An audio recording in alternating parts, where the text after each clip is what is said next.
পশ্চিমবঙ্গের আকাশে এক অদ্ভুত এবং দম বন্ধ করা রাজনৈতিক স্নায়ুযুদ্ধের মেঘ ঘনীভূত হচ্ছে। সামনেই মুসলিম সম্প্রদায়ের অন্যতম প্রধান এবং পবিত্র ধর্মীয় উৎসব ঈদুল আজহা বা কোরবানির ঈদ। গোটা বিশ্বের ধর্মপ্রাণ মুসলিমরা যখন এই দিনটির জন্য দিন গুনছেন, ঠিক সেই মুহূর্তেই বাংলার বুকে নেমে এসেছে এক হিমশীতল আতঙ্কের স্রোত। ক্ষমতার অলিন্দে ঘটে যাওয়া এক অভাবনীয় পালা বদলের পর রাজ্য রাজনীতির চালচিত্র এখন সম্পূর্ণ ভিন্ন। এটি কেবল আর একটি সাধারণ সরকার পরিবর্তন নয়, বরং একে এক সুদূর প্রসারী হিন্দুত্ববাদী নীল নকশার বাস্তবায়ন হিসেবেই দেখছেন রাজনৈতিক বিশ্লেষকরা। আর সেই নকশার প্রথম এবং সবচেয়ে মারাত্মক অধ্যায়টি লেখা হতে শুরু করেছে নবান্নের মসনদে নতুন নেতৃত্বে বসার ঠিক পরপরই। শপথের কালি শুকানোর আগেই রাজ্যের বর্তমান কর্ণধার এবং তার কট্টরপন্থী প্রশাসন এমন এক তীর ছুঁড়েছেন যা সরাসরি আঘাত হানতে চলেছে রাজ্যের সংখ্যালঘু মুসলিম সম্প্রদায়ের ধর্মীয় স্বাধীনতার কেন্দ্রবিন্দুতে। গত 13 মে সরকারের স্বরাষ্ট্র ও পার্বত্য বিষয়ক দফতরের পক্ষ থেকে এমন একটি নির্দেশিকা এবং বিজ্ঞপ্তি জারি করা হয়েছে যা আক্ষরিক অর্থেই রাজ্যে এক অভূতপূর্ব আতঙ্কের পরিবেশ তৈরি করেছে। আপাত দৃষ্টিতে এই নির্দেশিকাকে আদালত এবং পুরনো আইনের মোড়কে সাজানো হলেও এর ভেতরে লুকিয়ে থাকা রাজনৈতিক এবং আইনি গোলকধাঁধা যে কতটা ভয়ঙ্কর তা বিশ্লেষণ করলেই শিউরে উঠতে হয়।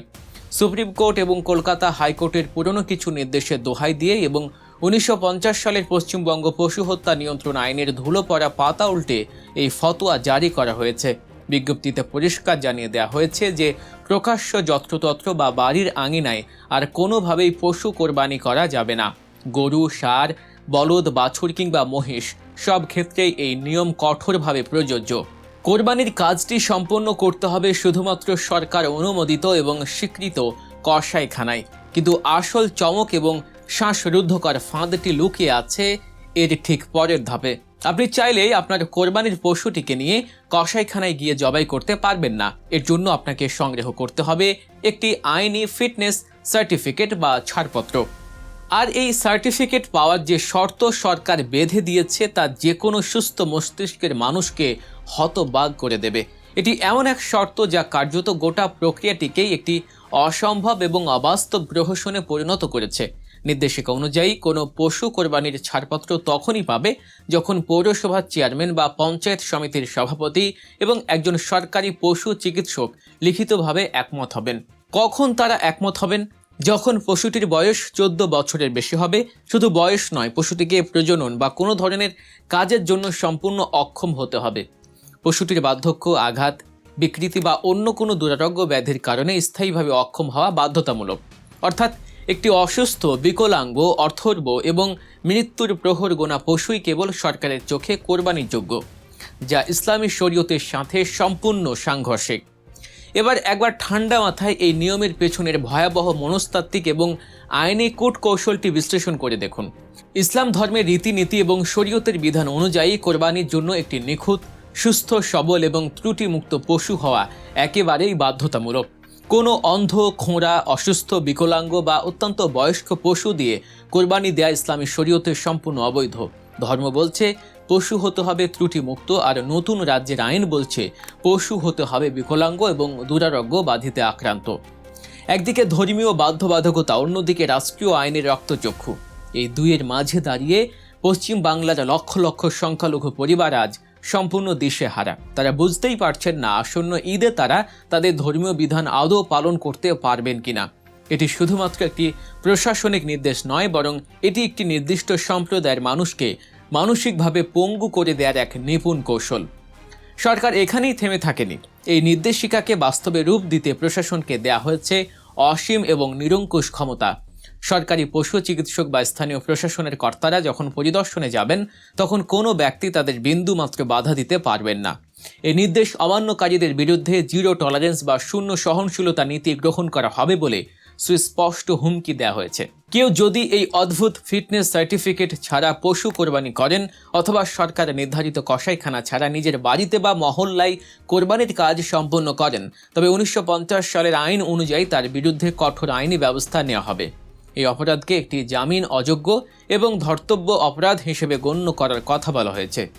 দোষী সাব্যস্ত হলে অভিযুক্তের সর্বোচ্চ 6 মাস পর্যন্ত কারাদণ্ড, 1,000 টাকা জরিমানা অথবা উভয় দণ্ডই হতে পারে। অর্থাৎ নিজের ধর্মীয় বিশ্বাস পালন করতে গিয়ে বাংলার মুসলিমদের এখন সোজা জেলের ঘানি টানার প্রস্তুতি নিতে হচ্ছে।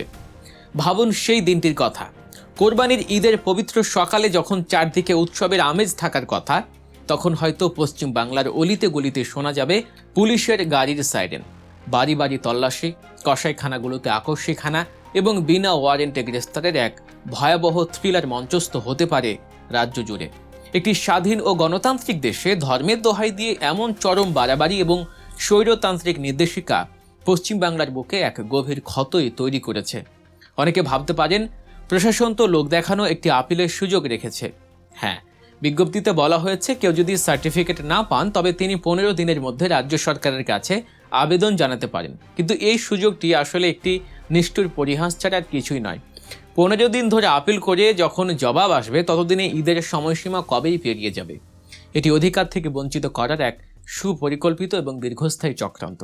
একটি নির্দিষ্ট ধর্মীয় অনুভূতিকে চরম আঘাত হেনে তাদের বুঝিয়ে দেওয়ার চেষ্টা চলছে যে এই নতুন পরিবর্তিত রাজনৈতিক আবহে তাদের নিজস্ব কোনো অধিকারের আর অবশিষ্ট নেই।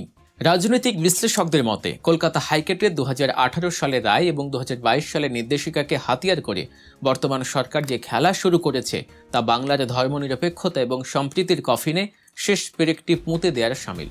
এই নির্দেশিকা শুধু পশু ক্লেশ নিবারণের জন্য নয়, বরং এটি একটি গভীর রাজনৈতিক চাল।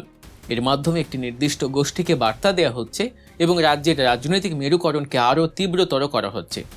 কট্টর হিন্দুত্ববাদী দর্শনের উপর ভিত্তি করে গড়ে ওঠা এই নতুন প্রশাসন কি পরিকল্পিতভাবেই সংখ্যালঘুদের ধর্মীয় স্বাধীনতার পথে এমন বাধা সৃষ্টি করছে না? যদি হিন্দু ধর্মাবলম্বীদের কোনো রীতিনীতি পালনে এমন অবাস্তব এবং স্বৈরতান্ত্রিক আইনি শর্ত চাপিয়ে দেওয়া হতো, তবে কি এই ধর্মনিরপেক্ষ সমাজ এতটা নিশ্চুপ থাকতো? এই প্রশ্নগুলো আজ ঘুরপাক খাচ্ছে রাজ্যের প্রতিটি সচেতন নাগরিকের মনে। এই শ্বাসরুদ্ধকর অন্ধকার কবে কাটবে তা কেউ জানে না। আসন্ন ঈদ কি উৎসবের বার্তা নিয়ে আসবে, নাকি জেলের অন্ধকার প্রকোষ্ঠের টিকিট ধরিয়ে দেবে? বাংলার মানুষ কি এই অমানবিক আইনের কাছে মাথা নত করবে, নাকি ধর্মীয় স্বাধীনতা রক্ষার জন্য কোনো নতুন প্রতিবাদের জন্ম হবে? এই সমস্ত প্রশ্নের উত্তর লুকিয়ে আছে আগামী কয়েকটা দিনের গর্ভে। পরিস্থিতি যেদিকে এগোচ্ছে তাতে রাজ্যের আইন শৃঙ্খলার উপর এর এক চরম ও ব্যাপক নেতিবাচক প্রভাব পড়ার আশঙ্কা উড়িয়ে দেয়া যাচ্ছে না। সবশেষে দর্শক, এই ধরনের আরও গভীর, নির্ভীক এবং বিশ্লেষণধর্মী রাজনৈতিক খবরের আপডেট পেতে সাবস্ক্রাইব করুন গল্প নিউজ। আমাদের সাথে থাকুন এবং চারপাশের ঘটে যাওয়া প্রতিটি ঘটনার পেছনের আসল সত্যটি জেনে নিন। দেখা হচ্ছে পরবর্তী ভিডিওতে। আল্লাহ হাফেজ।